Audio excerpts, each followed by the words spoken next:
Good morning dear students, I am Sahdev, TGT Hindi teacher, Gurukul Kurukshetra. आज मैं आप सभी को कक्षा 7 पाठ 1 व्याकरण भाषा विचार के विषय में बताने जा रहा हूँ। भाषा शब्द भाष धातु से बना है जिसका अर्थ है बोलना। भाषा वह साधन है जिसके द्वारा मानव अपने मन के विचार बोलकर तथा लिखकर दूसरों के सामने प्रकट करता है, उसे भाषा कहते हैं।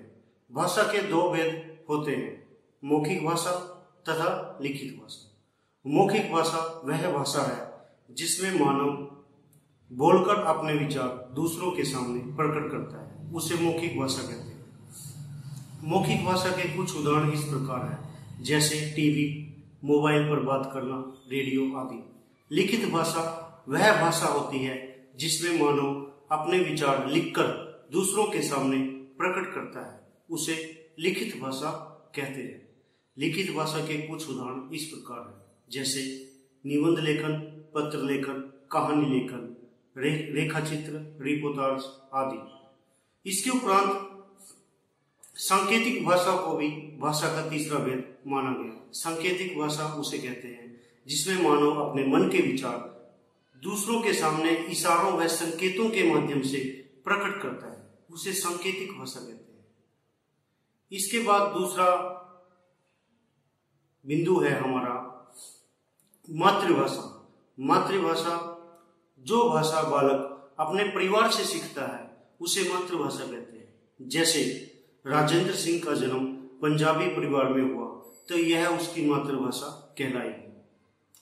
इसके बाद राष्ट्रभाषा एवं राजभाषा।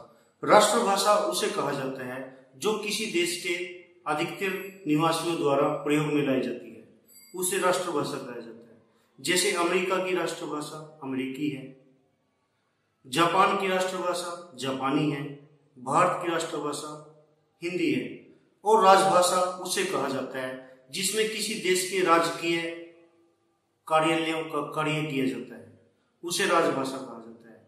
हमारे देश का में अधिकतर कार्य हिंदी में और अंग्रेजी में होते हैं। हिंदी हमारे देश की राष्ट्रभाषा है।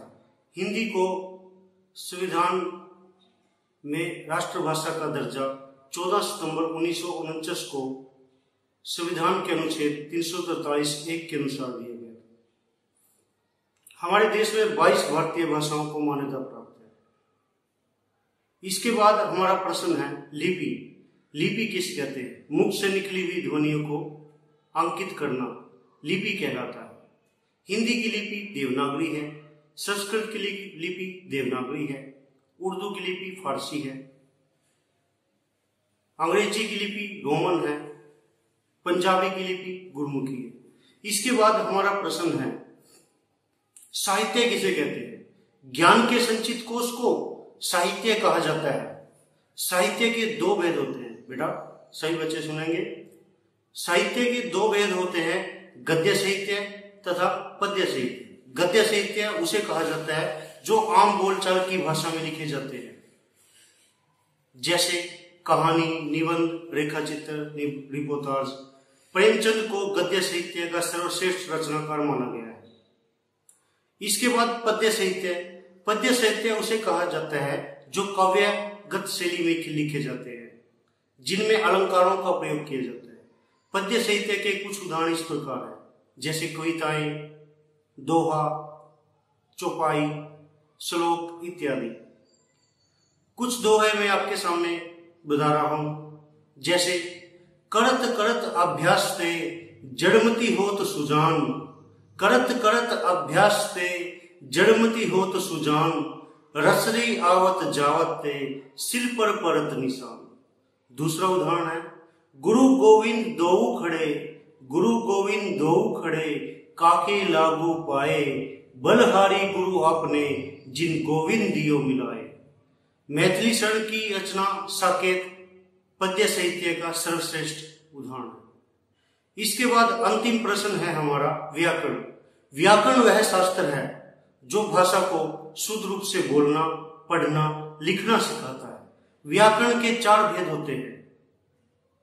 पहला है वर्ण विचार, दूसरा शब्द विचार, तीसरा वाक्य विचार, चौथा पद विचार।